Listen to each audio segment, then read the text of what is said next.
Council workshop meeting Monday, February 16th, 2026.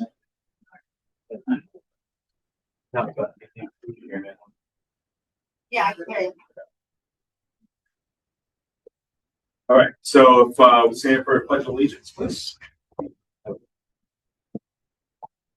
pledge allegiance to the flag of the United States of America, to the republic for which it stands, one nation, under God, indivisible, with liberty and justice for all. Amber, can we have a roll call, please? Mr. Allen? Here. Ms. Katke? Ms. Godovic? Here. Mr. Panza? Here. Ms. Schwartz? As in my phone. Mr. Ray? Here. Mayor Schenk? Present. Great. This time, anyone from the public wishing to address council on any agenda items? Read it. Come to the podium. Please announce your name and address. Okay.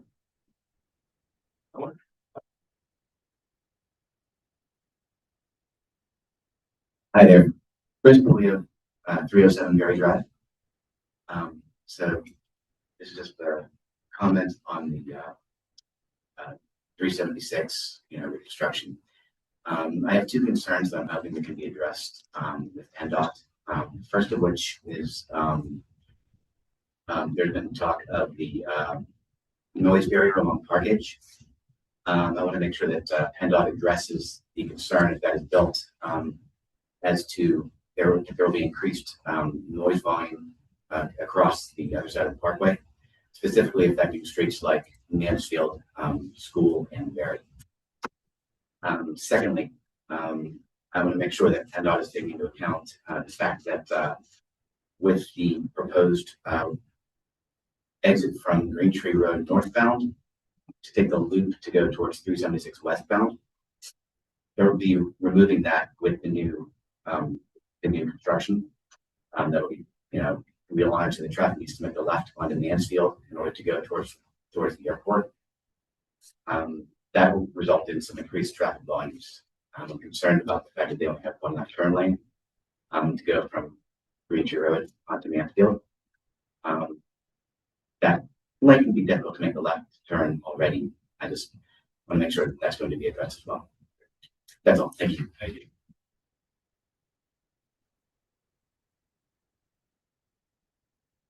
Anyone else wishing to address council on agenda items?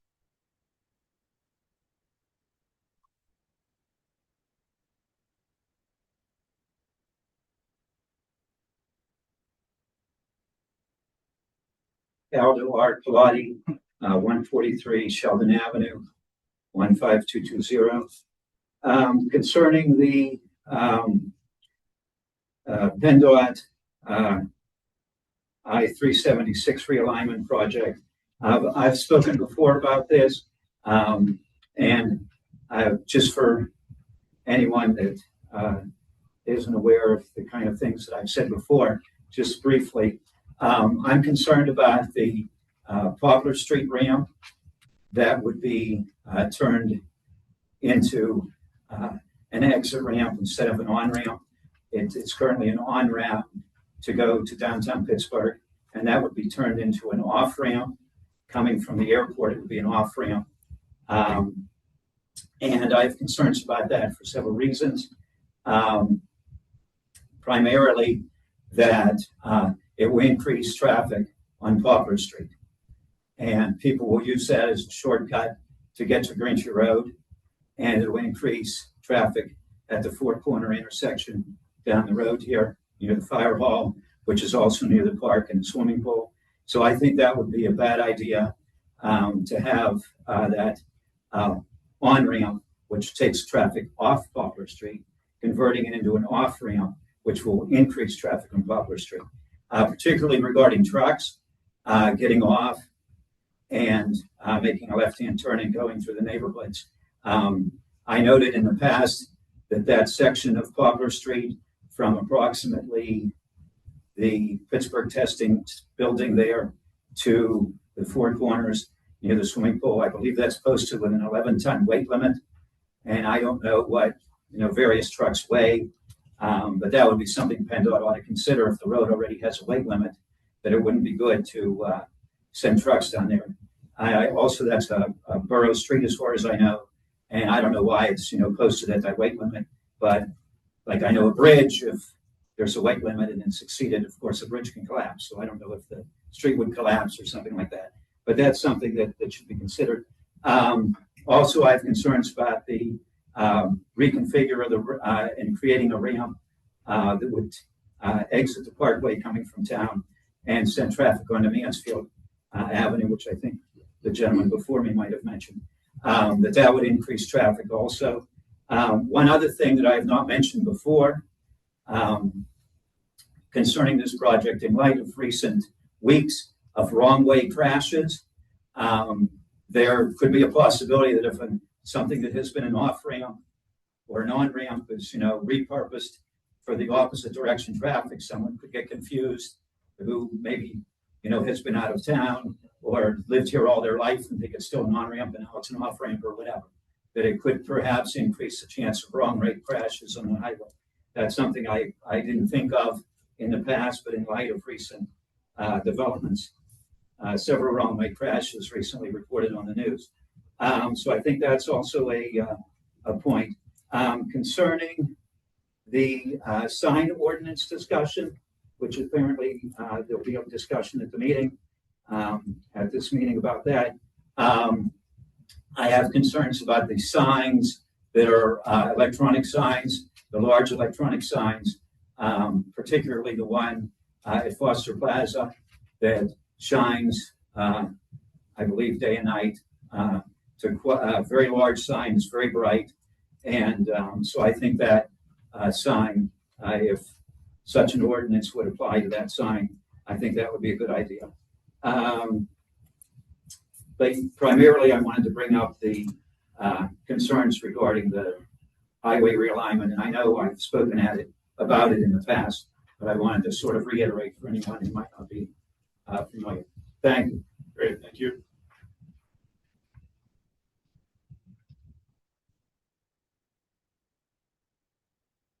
Jesse Robinson Evans, 24 Leon Road. I was involved a while ago regarding the 376 realignment project. There was a big meeting with PennDOT here. Just to reiterate PennDOT's stance that I agree with, these loops that come off Green Tree and go towards the airport or come off Poplar and go towards town create conflict points that create crashes. The crash data shows that this highway interchange is more dangerous than other highway interchanges in the area because people have to go from a full stop, accelerate, and move over a lane while simultaneously other people on 376 are trying to merge off. Like, these two desires of these drivers are in direct conflict. So just to reiterate PennDOT's view of this interchange realignment, it's those loops are about as poorly designed as you could imagine. They create conflict where none should exist. I agree with everybody's concern regarding pedestrian safety, with safety and access to our parks and our fire department. However, the ramp off Poplar, if it was only allowed to turn left towards, aimed towards Nobletown, that could potentially alleviate lots of people's concerns about cut-through traffic. I agree. If you can get off at Poplar and dodge the lights at Green Tree, people are going to do that, and we don't want that. But what is within our control as a borough for Poplar and Manila and those residential streets is either enforce a turn. And again, PennDOT's in the design phase of this, so we can hopefully get them to bake that into the design where there's a curve aiming them left, like not just a no right turn, actually build the curbs in a way that is detrimental to the vehicle to try to make a right turn. Hopefully that could alleviate some of the traffic problems. Also, again, crosswalks, safety for pedestrians is, I've told PennDOT that at the public meeting on their website. I've said it and I'll say it here again. Again, good crosswalks. I commend council for having the buttons that blink lights on Green Tree that are now installed towards Hale Park and the Nature Center. That's greatly appreciated. That's all I have. Thank you. Great, thank you. Okay, anyone else wishing to address council? I know there are a couple of people that came in. Yep.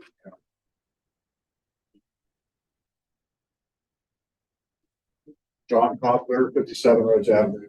Sorry I was a little late. I don't know if you cover this or not. I mean, I think I voiced my opinion once before in the meeting on this subject. I think the ramp coming off the Parkway towards Time, dumping onto Poplar Street, I'm all in favor of it. I think we should let them put it in, do traffic studies after it's in. If it's causing a big issue with additional traffic going up Poplar into the residential area, then at that point you put a left turn only at that intersection. That's my opinion. I wouldn't want to see them eliminate that completely. That's definitely a no in my book. We have the opportunity now for them to do something about that, and that's my opinion. Thank you.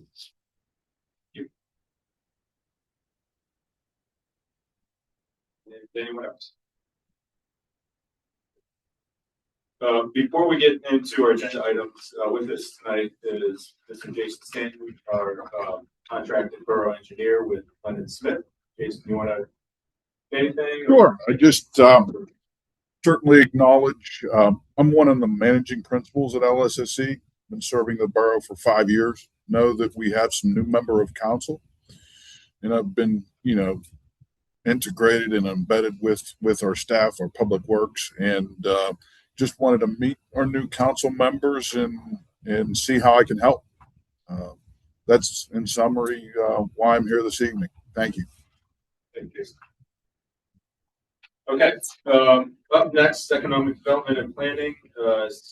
Discussion on our sign ordinance. Ms. Schwartz. Yeah, so one of the things that has come up as of recent is concerns about an illuminated sign in the borough. And one of the things that became apparent is that we have a sign ordinance that currently restricts lights being on at most buildings after 11 p.m. And there are multiple businesses that do not adhere to that, although there are special exceptions. So one of the things we've been discussing is, making sure that that is enforced and doing it in a way that is in good stewardship with our business owners as well, but also the potential that we need to look at our zoning for lighting, our ordinance for lighting, to see if we are up to date with current trends, because lighting has changed since that was written. So that's kind of where we're at. This is something that I think might be tackled by the Planning Commission to look into that research. But that's kind of where we're coming from. We've been talking with our code enforcement officer about the best way to approach this to make sure that the ordinances that we have in place are being adhered to within the borough community. Great. Thanks, Ms. Schwartz. So open for discussion, council. Do we have a list? Is the list finished of how many signs are in violation after 11 p.m.? No, it's my understanding that the code enforcement officer is putting together a plan that will provide us with that list. It would probably be a good idea in that plan to have someone after 11 p.m. drive around Green Tree and count the time. But I think fundamentally we need to discuss whether or not the ordinance as it's currently written is something that we agree to. So the way it's currently written, section 420-119 under general regulations of signs, section C, illumination. Point number 2, no sign shall be illuminated after 11 p.m. except the business identification sign, which may be illuminated until the business closes. However, if the business provides food service, fuel, or lodging, then the sign for that business may remain illuminated for the time which the business actually remains open and actually provides one of such services. Billboards may be illuminated as outlined in section 420-124. Certain billboards have a little bit more flexibility at night. they're allowed to have the sign on if they're open till 11.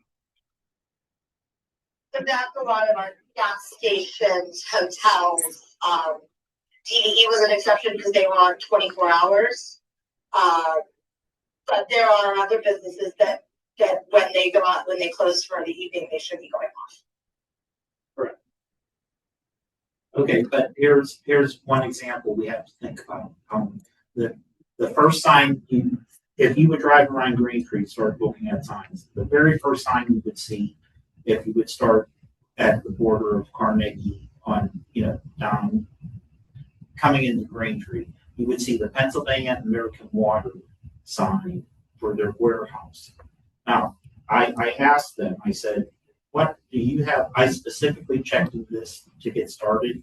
I said, do you have set hours? And they said, no, not really, because if they need anything in the middle of the night, they claim that's a 24-hour facility. So realistically, under our ordinance, they could, not that anyone's complained about the Pennsylvania American Water sign not by Carnegie, but I'm just saying, like, they would be grandfathered as far as if they're open 24 hours in a way. But also, isn't there something, correct me if I'm wrong, in the verbiage of what designates what signs? It was something, I believe that it was cannot be an exposed bulb sign. Is that something that I read? Oh, that It has to be. That's the type of sign, but I don't think that's about the restriction of when it can be. But there's no restriction based upon the type of sign? I thought I read that somewhere. Yeah, so With the billboard, I think. Yeah, so- Billboard was the exception. the billboards for eliminated after 11, correct? There are prohibited signs such as Yeah, coming those from prohibited signs. flashing or animated signs. Wow. Right. Because electricity has changed in the past 20, 30 years as far as the type of bulbs that people are using. And Mr. Allen, you are correct in a way. There was something in the ordinance that said about individual bulb signs. Yeah. But back when that was written, that was talking about the old fashioned, like The marquee sign. the marquee signs with hundreds of light bulbs. Yeah. Realistically, though, the LED sign are We consider that. multiple little Yeah. light bulbs. So does it fall into that? Well, I think Yes. it falls No? into the category just for the simple fact that it was the brightness level. So if you have thousands of little light bulbs, whether they're LED or not, it's going to be a much brighter sign. So that's- Yeah, so realistically, that's could still be Yeah. here today. Yes. I totally agree. It's my opinion that we should enforce the ordinance as written for the time being. Once we get a list of the businesses that are closed and still have their sign on after 11, give them notice. 30 days or whenever council decides, and turn it off at 11 o'clock. I think it's a good rule in general that if your business is closed, turn off your sign at 11 o'clock. Does it indicate when it can go back on? When it opens, but there's not a specific time. Yeah. So, and then if they want a variance, if there's particular hardship, I think all their gas stations are closed by 11. I don't think any are permitted after 11. Just for marijuana. The marathon. Yeah, it stays on. Does it cease? Yeah, Okay. it's a weird. I looked into it. I don't know Okay. exactly. It's after a certain area, the lights. It's zoned different. But is it open after that? Yeah. Yes. That's only 24-hour gas station. Okay. BP is not. I'm asleep for hours by then. So, But I'm not sure. I'm pretty sure BP does turn these. but in any event, I'm in favor of enforcing the rule after giving notice to the businesses to comply. Yeah, I agree, and I think we should send this to the planning commission to do research on what the most reasonable updated sign ordinance should be for Green Tree, because several people said this is very antiquated, going back to when we had there's more marquee signs as opposed to LED signs. So I think getting that research from the planning commission. I agree. And I think once we notify the businesses and we get feedback from them, that will also help guide kind of maybe where we're lacking in the ordinance or what we need to respond to. Okay.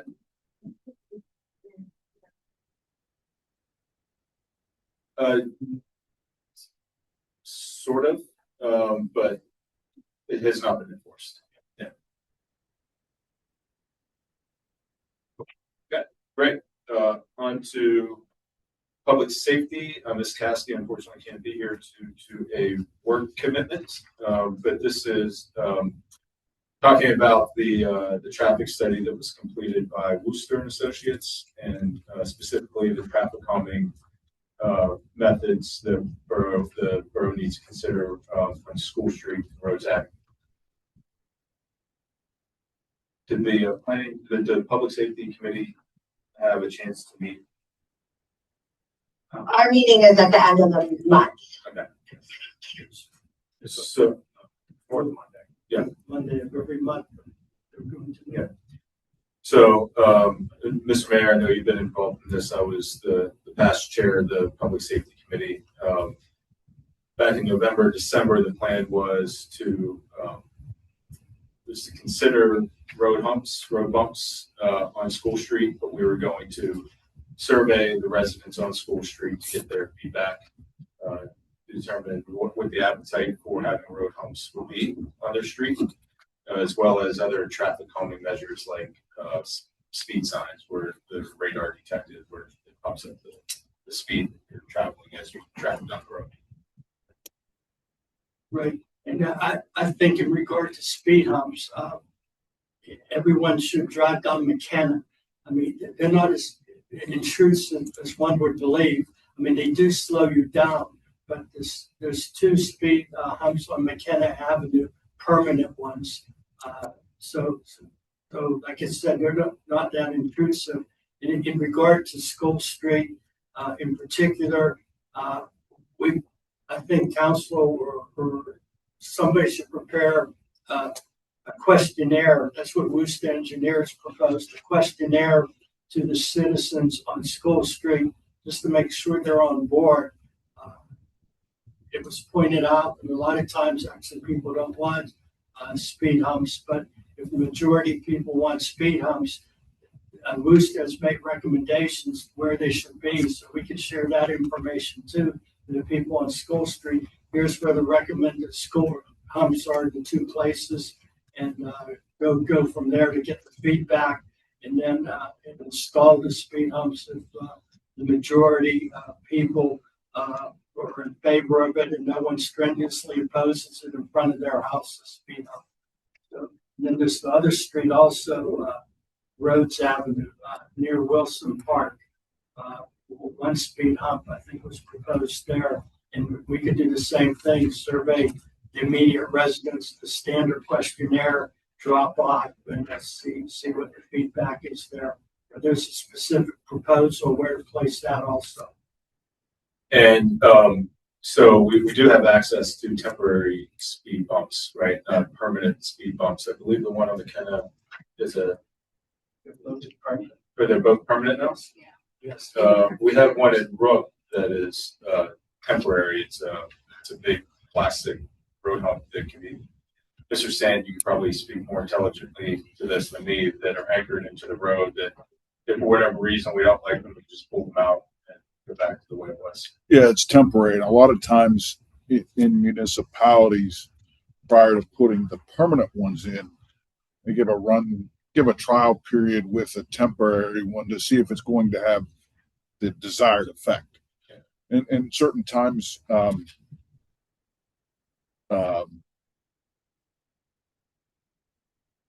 after installing the temporary ones, and it doesn't slow traffic down, that keys you into a more enhanced enforcement aspect.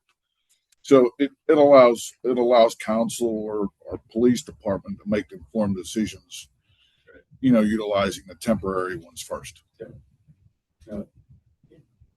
We probably should check with Public Works in regard to McKenna on snow removal. It's my understanding it does not impede snow removal on McKenna, but we should just get a definite agreement with maintenance that it does not impede snow removal. And then just one more point that it should be noted, and I believe we spoke about this in the past, Mr. Mayor. There is a no trucks restriction on School Street. that I'm not sure if we enforce. And that could limit some of the concerns that the residents have on School Street. Especially if we decide to install road humps. What's the proper terminology? Speed humps. Speed humps. Yes. Speed humps. The traffic engineer told us that sometimes you get a speed hump in, and you have a truck with a trailer attached, and you hear the noise all day. And if your house is near the speed bump, then that could be more distracting and more annoying than the speed alarm. So the Public Safety Committee meets on February 23rd. That's the fourth Monday of the month. So I usually I'll be in attendance next Monday. So maybe we can work on it if Dinah, if she's in charge of that committee, if she's in agreement, and the committee members can work on that questionnaire for the residents on school and on roads. Yeah. That's me, Mr. Mayor, so I'm all on board for that. Great. As we're going through, so you know that the workshop meeting idea is going to be more.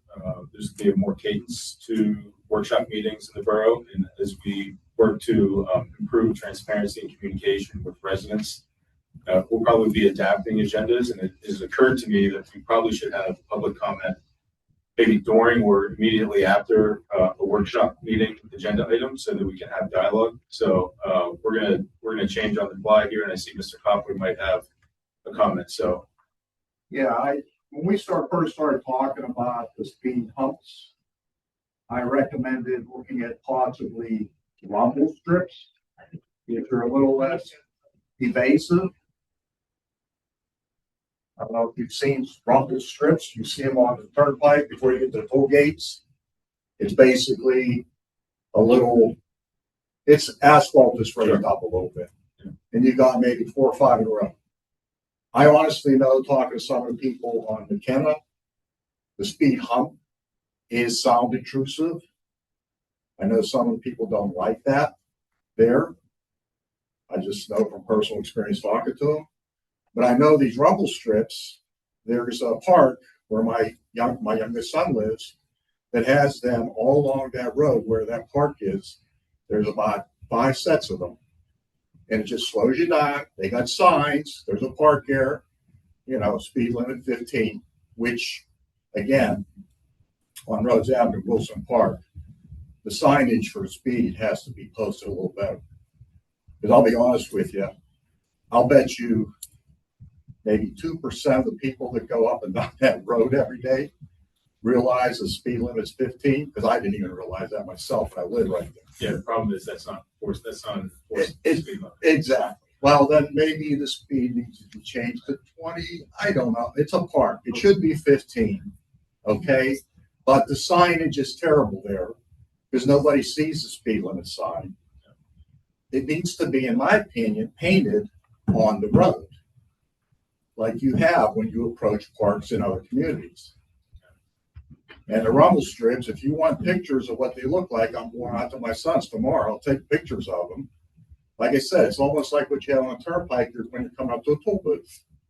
Yeah, they can be loud though too. I was but you're going 55 mile an hour on the turnpike. Well, there's one at Auburn University. I was down there for work, and they have rumble strips going through their campus. If you go a certain speed limit, it's like 15, 20 miles per hour, it plays the fight song for the school.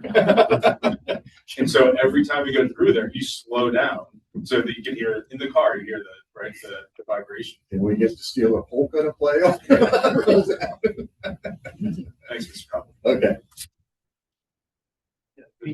Yeah, Dave, I was just going to mention that at School Street, that slope might be a little too steep for speed bump. I think 8%, I think is what they allow. Okay, great. We'll take that into consideration.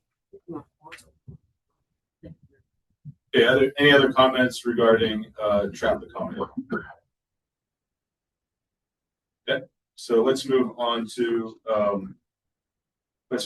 Public Works and Infrastructure. I'll lead that discussion. The first one around PennDOT's proposed I-376 realignment project. So just in terms of a little bit of background, what's happened over the past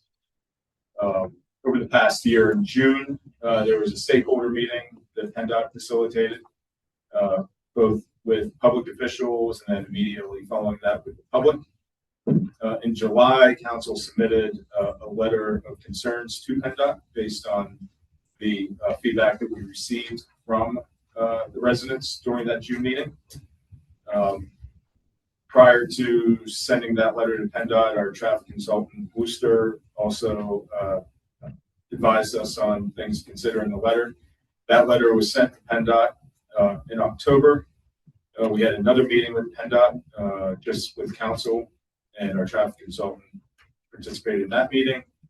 And then last month, PennDOT sent a response back to those lists of concerns that we had, along with a report and additional data that we requested. PennDOT asked that we do not share that report with the public, and I questioned that. And the solicitor can't be here with us tonight, but here's the points that he wanted me to relay based on my concern that we were not sharing the report with the public. He said the documents belong to PennDOT, not the borough, so PennDOT controls when they were released. The borough's past practice is to defer to third parties on disclosure of their records, especially for right-to-know requests. PennDOT only provided the borough with limited encrypted access, which suggests the documents were shared with the expectation that they would not be publicly distributed. PennDOT has indicated it plans to hold its own public meeting to present the information with the public in 2026, and releasing the documents against PennDOT's request could damage the relationship with the Commonwealth. So that said, our job as council when it comes to this PennDOT project is to be the voice of the residents. We really have no control on the decisions that are being made when it comes to that design. Our role again is to listen and to relay those concerns back and to advocate for those concerns, including reaching out to other public officials who can apply the appropriate amount of pressure. That said, I am going to summarize some of the key points that PennDOT came back with in their letter to us last month. Primarily the Poplar Street ramp. Our concern was traffic from the new eastbound off-ramp would increase volumes and create unsafe conditions on residential streets. In PennDOT's response, they analyzed two options. One was to restrict right turns from the new Poplar off-ramp, and the other one was to remove the off-ramp entirely. They are so during the October meeting that we had with them, Borough Council supported the option that restricts the right turn. So Borough Council was not in favor of completely eliminating the Poplar Street ramp, but we did ask that they consider restricting the right turn, which includes, as one resident pointed out, that that PennDOT could consider a geometric design that forces the turn to the left. However, they noted that given sightline restrictions, that physically preventing all right turns with geometry alone might not work. And again, this is still a preliminary design, so maybe they can come up with a design that it does work.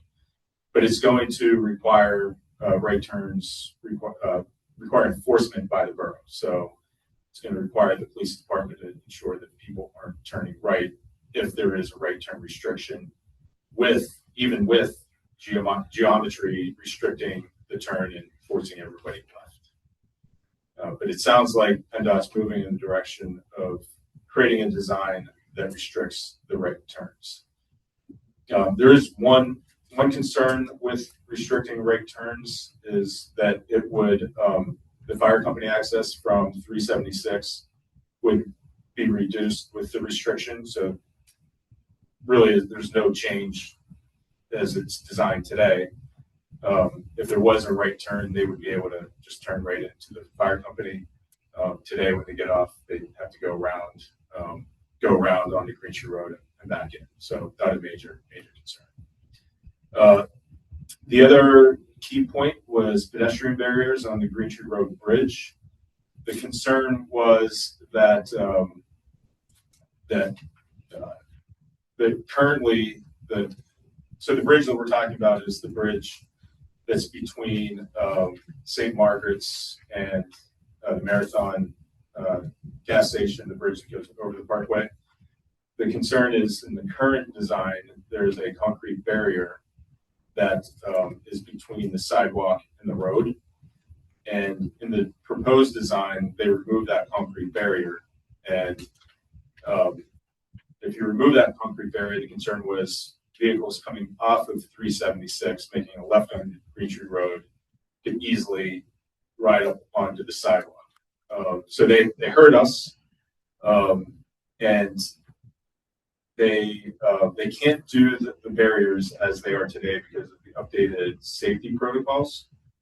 It would reduce sight distance, and there would be unsafe barrier entry. So the end of that barrier would be unsafe according to the safety guidelines today. So maybe, which we didn't ask this question, I would imagine the way it's designed today would not pass the safety protocol.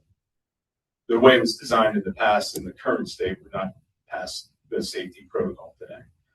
So instead, they're going to rethink the design with wider sidewalks on both sides of the bridge and wider shoulders to move vehicles further from pedestrians, which, according to their analysis, will create a more safer environment for pedestrians crossing that bridge. Yeah. Then why do they need pedestrian crossing on both sides of the road? Wouldn't it make sense to just eliminate one side if it's going to be dangerous for pedestrians and just have bridge crossing on one side and then put proper disclosure on either side, like the St. Margaret's side and the Marathon side? That way, if they want to widen it or do whatever, but why do you need both? There's so few people that use that. Well, I think there are probably more people than we think that use it, especially accessing it from work. I don't know if I don't think they did a pedestrian study on the number of people using the sidewalks. And what they did say in this response that they haven't considered the complete pedestrian design of the entire project. So maybe it's a good point. Maybe in the future, when they consider how the pedestrian movement aligns with the current design, that maybe they can eliminate one side, making another side even wider and further away from the street. It's a good idea. And then the other key point is the sound barrier, which was raised today. The borough's concern in our letter to PennDOT was property impacts, the effectiveness of the sound wall itself and the design. Their response was the right-of-way impacts are not known yet. And what that means is that in some cases, the sound wall could encroach on private property, and that was, I think somebody's question was, how far into my backyard are you going to put the wall? And they weren't sure yet. The final wall height, length, and material are not determined yet. But these details should depend on the completion of the noise study. They did note, the concern was raised tonight, that the sound just doesn't dissipate into the wall. The sound has to go somewhere. So it either bounces off the wall and goes back across the parkway to the other hillside. And they said in the letter that it could also go over the wall. So if it goes over the wall, where's it going? Could it go to Sheldon and create more of a noise nuisance there? So all things are being considered. And again, not a borough council decision. Our job is to be the voice of the residents. We'll do our best to influence those decisions, but feel free to email the other public officials, elected officials, the county, and the state, and the PennDOT to voice your concerns too. But we're right beside you there. So those are the three key points. There are other things like there's no landscaping plans yet, or In terms of the other traffic volumes, in terms of the overall effectiveness, there was a comment about crash data. They did provide comprehensive analysis of crash data that only went to 2017, so it's not current crash data, but interestingly, and we got this feedback from the fire department, most of the crashes, according to the PennDOT data, occur along the straightaways. Not accidents do occur at the merge points too, but there's overwhelmingly more accidents on the straightaways going down the long straights. And I don't know if that's due to some of the merge issues at the top of the hill, but just a point that I thought was interesting. Is there any other discussion on that? Questions? And it was a good summary. Just to add 2 points in regards to no right turn. You get off Poplar Street, no right turn. That will still increase, playing devil's advocate, that would still increase traffic somewhat. All the people that live back there, Park Edge and Sheldon, several hundred, and Rhodes, if they get off on Poplar Street, they won't be able to get off there. They'll have to go up to Green Tree Road, and then you're coming through the residential areas. So anyhow, that's just a thought. I'll do the shortcut. I'll go into Foster Plaza, whatever. Yeah. But in any event, there's still going to be traffic for the several hundred people that live there. They're going to take them up to Green Tree Road and then have to cut through residential area. They do that now. We do that now. Okay, but that's just the point. So I'm not advocating for it or against it, but it's a point to consider. And the other thing is, PennDOT is likely agreed to make signalized intersection with push button activation and countdowns for pedestrian. So in the bridge area, there will be pedestrian activation. Everyone's seen that in other places. So that would be helpful there. So those were the 2 points I wanted to add. Thank you. Thank you. Well, tonight I already heard 2 things from the audience that was enlightening. Point number 1, why do you need a walkway on both sides of that bridge? The one side where the ramps are coming up, imagine you're walking across the bridge and you're stepping out into the off ramp of the parkway. I mean, that side's a little dangerous to walk a little bit, I would think. And 2, well, I know, but like if everyone was on the Olive Garden side, I thought that's enlightening. You know, like much safer, and you're not crossing the ramps, like that way. And then but you will be in a new design. Because the new design is going to have yes, going into town. Yeah, you're right. Across that bridge. No, you're right. You're right. Either side, it doesn't matter. If you're on the St. Margaret side, I walk it with Sadie. So there's a light there. Okay. You can push that light, you can push the thing, it'll tell you when to go. And on the other side, you have people going down the parkway. Right. So either side's bad. Yeah. You just as a pedestrian, you just have to be like, okay, I can go now because there's no traffic. I mean, see, brought up where you look both ways. They're saying they can't put that barrier because they think people will flip over the. Trust me, I see a lot. What was that TV show they called it? They said where they flipped the car, the TV show from the 70s.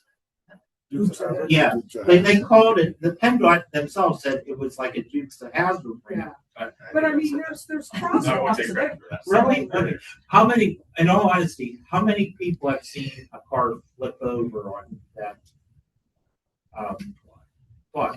Has anyone here ever seen that? It was just there like 2 weeks ago or something on that bridge. Yeah, but do they actually flip on those things? I don't know. Well, check out the barrier. It looks like. Oh, I know. Did you see that? It does look like. And then, anyways, the second thing that was enlightening was the fact that you have a on ramp for 30 years, and now all of a sudden it's going to be the wrong way. They're very thoughtful, into thinking about that. So, Any other comments about the PennDOT? Everyone. I'm curious, the pedestrian wall that's there now. I believe that's a concrete, is it a concrete wall? On the bridge? yeah, that's Yeah. what we were talking about. Okay, okay. I really like the idea of having pedestrian on one side. And my thoughts are, put it on the St. Margaret side.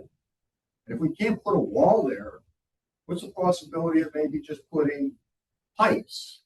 Space them all along the bridge there, where the people are walking and you have the traffic on that bridge.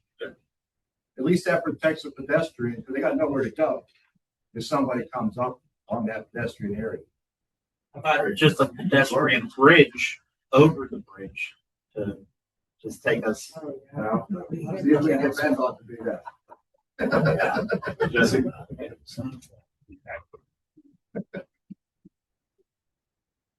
Jesse Robinson Evans again, 24 Leon Road. Point of order with public comment.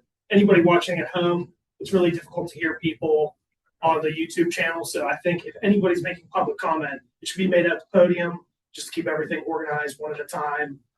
I agree with everybody here with regards to, I prefer the concrete barrier just because it's way more safe. And again, PennDOT safety standards are car centric. I mean, they're thinking about a car wrecking into that concrete barrier, not what's safe for a pedestrian. Again, Isn't that a car wrecking into it? They're thinking about the pedestrians, I believe, is where. well, a concrete barrier would stop a vehicle where a fence would not. Like the force it takes to stop a vehicle is either a bollard or a concrete barricade like we have here. From my recollection of last year's PennDOT public meeting, the weight that the concrete barrier would add to the bridge they're building would change the design, the structural design of the bridge. So that was sort of the justification PennDOT had for not wanting to put in a concrete barricade. It's the additional weight they're putting on the bridge. It's already very heavy. It's already a bridge. Putting on concrete on it, it's only going to make it worse. I'm very pro pedestrian. Green Tree Road has sidewalks on both sides, pretty much its entire length. Creating discontinuity in sidewalks is generally just bad for pedestrian comfort. And comfort is like the number one thing that gets people to walk or bike places. If it's more obnoxious and tedious to cross here to where the sidewalk is, then cross back to go to the marathon, you know, it's just a quality of life thing as a pedestrian. It's also, if it's on the other side, you know, I live on Leon Road on the Olive Garden side. I want to go to the park. Now I have to cross however many times to get to the park. So I wouldn't advocate for a one-sided sidewalk where the rest of Green Tree Road has. Green Tree Road has sidewalks on both sides the entire length. Additionally, I'm not sure to what extent Green Tree Borough is in control of that. Green Tree Road is a state road. So if PennDOT wants sidewalks on both sides, that's PennDOT's bridge, it's PennDOT's sidewalks. So, I mean, we can advocate for one thing or the other, but again, I don't know if that's really within our control. Again, I'll conclude with bollards or a car barricade style fence. Again, wider sidewalks are great, but if I'm there with my kid in a stroller and cars are coming right at me and there's nothing in between me and that car, that's not a pleasant experience, and accidents happen. The only thing that really changes car behavior that actually stops vehicles is infrastructure. Bollards, curbs, barricades. That would be what I would recommend, is some sort of physical barrier to prevent a car. Somebody passes out of the wheel, car loses control, speeds into the sidewalk. I don't care how wide the shoulder is. It could cause a serious injury. So is there an assumption that it's more dangerous there than it would be at Chipotle? I mean, if you want me to get started on that, I completely agree. Walking along Green Tree Road, you know, the traffic's right there, it's going quickly, and I'm right next to it. That's not a comfortable experience, but yeah, injuries don't happen. I think it's more the active turning off of a highway potentially causes increased risk. But I mean, that's a fair point. I love a fence going all the way up Green Tree Road. My business is right there, and believe me, I can promise you it's more dangerous than 1,000 Ridge Road than it is right now at that, where that bridge is. The way the bridge is currently constructed, you have a physical barrier between you and the car. Again, it's a narrow sidewalk, but you do have a physical barrier between you and the car. So just to be clear, Green Tree has no control on any decision that's being made. That's not what I meant to insinuate. Yeah, I know. I just want to be clear, just so everybody knows, we have no control. We can't say this is what we want, this is what we get. PennDOT makes the decision. So just another clarification point. The reason why it had nothing to do with weight as to why. Placement of barriers, this is from PennDOT. I'll read it verbatim if they don't like it, and well. Placement of barrier in this area would introduce safety concerns, including inadequate and substandard sight distance for motors exiting eastbound State Route 376, turning right onto southbound Green Tree Road. Challenges associated with barrier terminations as blunt ends are not acceptable. Standard and Federal Highway Administration approved crash-worthy end treatments would encroach on adjacent intersecting roads. So there's sightline issues there. And trust me, I would prefer having physical barriers there too. And I asked again, they said, nope, you can't have it. So, yeah, again, this is all in the realm of, we want to ask PennDOT for these things that'll keep the citizens here safe. Yeah. We can ask, they can do whatever, but again, those comments are, oh, what if a car dukes of hazards on the barricade? If it's a blunt barricade, if a car just crashes right into it. PennDOT thinks about the safety of cars and drivers more so than the safety of pedestrians. That's my experience with it. Okay. And I'll conclude with that. Thank you. Thank you. And thank you for the point of order. I think you're right. We should come to the podium, especially if we're online. I'm just curious of how many people were watching online. Just 4. Thank you. Chris Bolia, again, 307 Berry Drive. Something else I'd like to add. You mentioned before about the sidewalks on Green Tree Road on the side towards walking from like where the staffing location is and Three Rivers Dental right there where that building is. I've walked that with my son before, and that is a dangerous intersection for traffic coming off the parkway where people are making a yield, and a lot of times I've seen cars come right up and not fully stop, come right into the crosswalk, and it's a blind corner there. I definitely do hope that sightlines are addressed whenever this is being enacted, because I don't know if there's any major changes to that particular off-ramp, but already today it's a dangerous situation. That's all. Great. Thank you.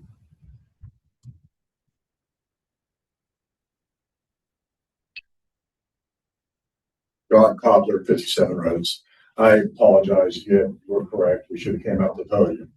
But I thought the idea of a separate pedestrian bridge attached to the overpass, you see them all over the place where they have these things. So instead of it being part of the actual structure of the bridge, it's kind of attached to it. It's its own separate bridge. They have a wall on those typically to protect the pedestrians. And then it's just screened on the other side. They screen it all the way over. So it's almost like going through a screen tunnel for pedestrians. Just a thought, maybe it's something you might bring up to PennDOT as an option to keep your pedestrians safe. Right. Thank you. Anyone else?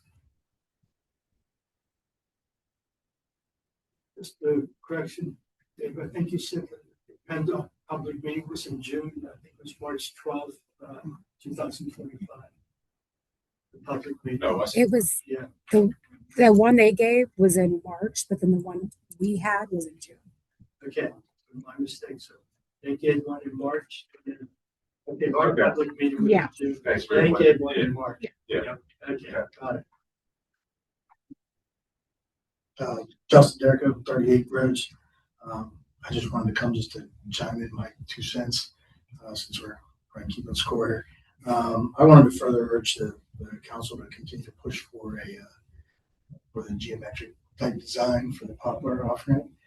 I feel without something a little more substantial than just a sign that says, no turn, probably necessary to keep from overburdening the police, from actually having to actively monitor that.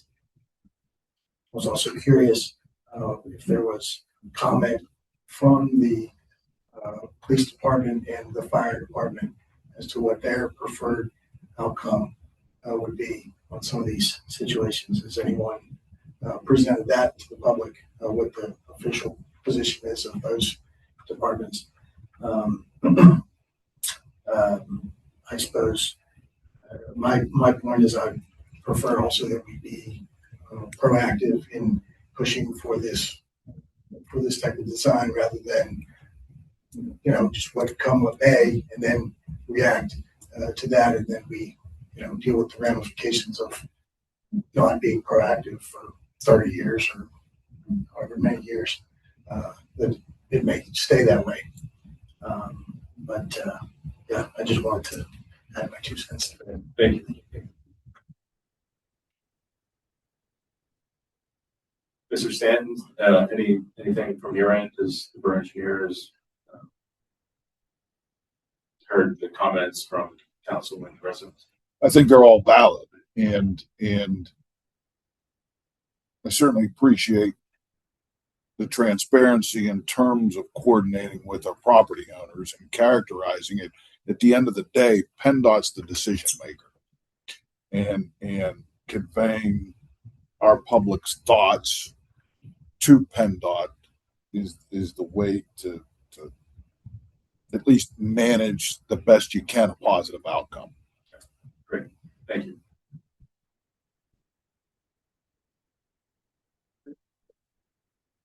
Thank the new president to have workshop meetings.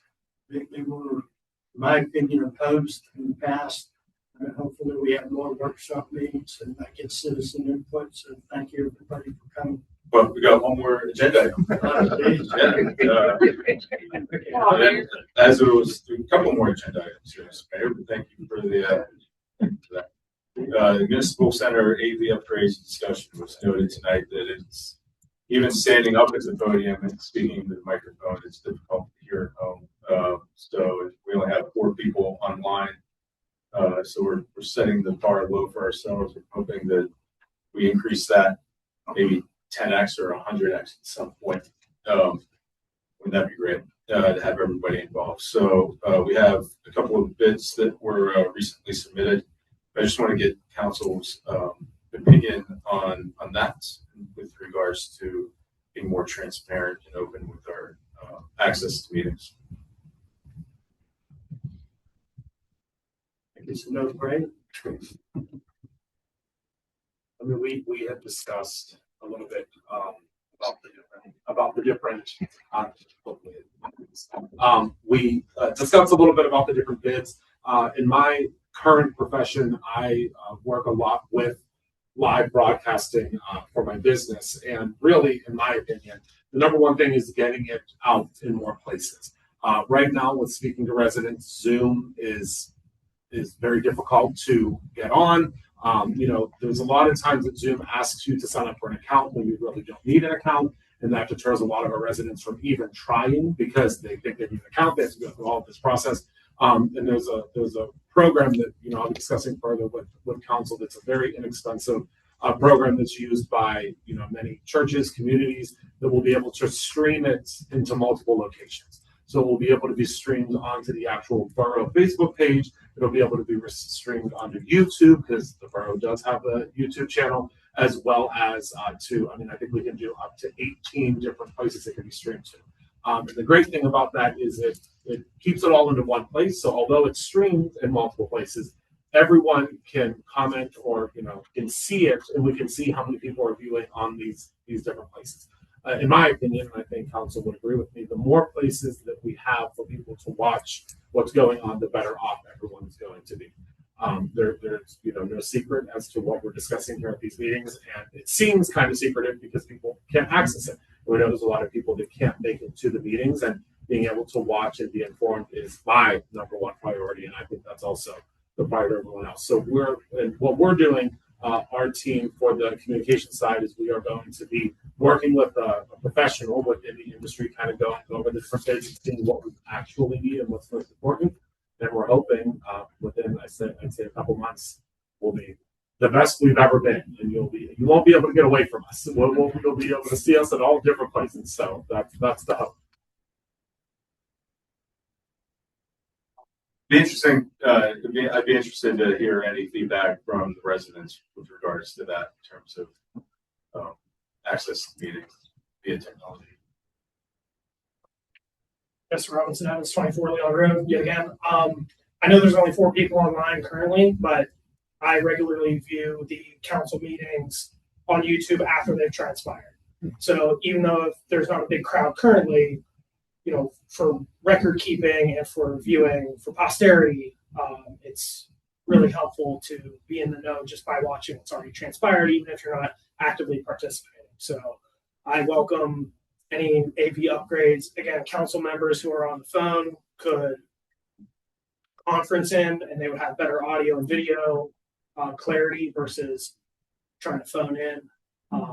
Again, some of the meetings that I've listened to on the YouTube channel, which again, I do appreciate the YouTube channel being there at all, but it can sometimes get difficult if multiple people are talking and if the audio quality isn't up to stuff. So I'm interested and excited to see these audiovisual improvements to the council chambers. Thank you. Christine Short, 251 Park Edge. As you know, I've been coming to council meetings for a very long time. I'm glad that we are upgrading the AV. When I'm not here, I do watch it online, and I have to say it's horrible, horrible. So I'm glad to see the upgrades.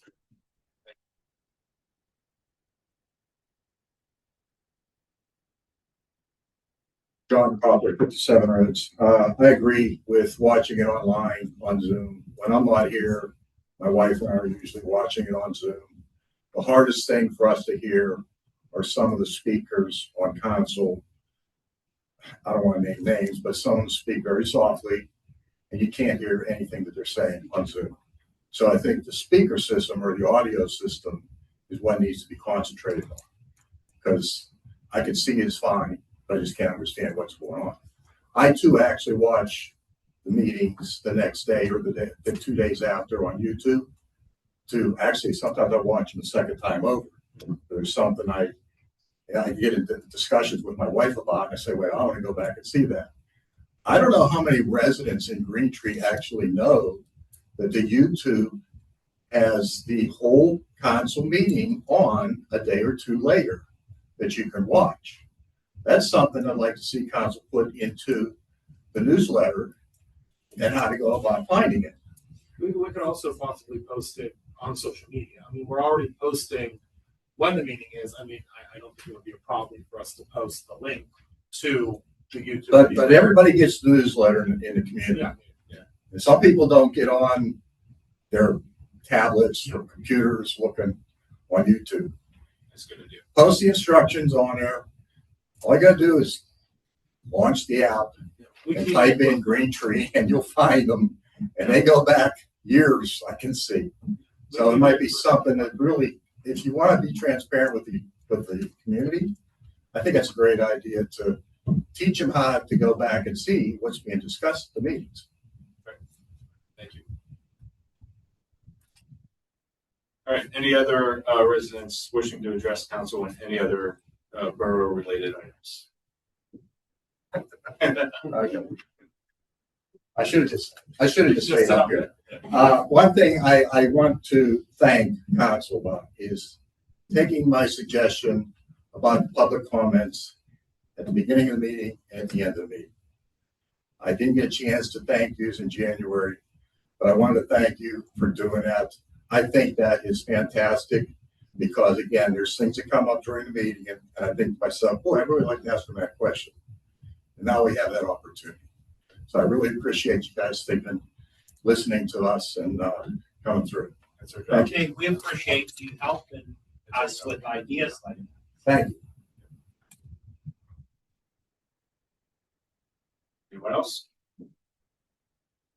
Great. Well, thanks, everyone. Appreciate it. And I'll make a motion we adjourn this meeting and we'll go.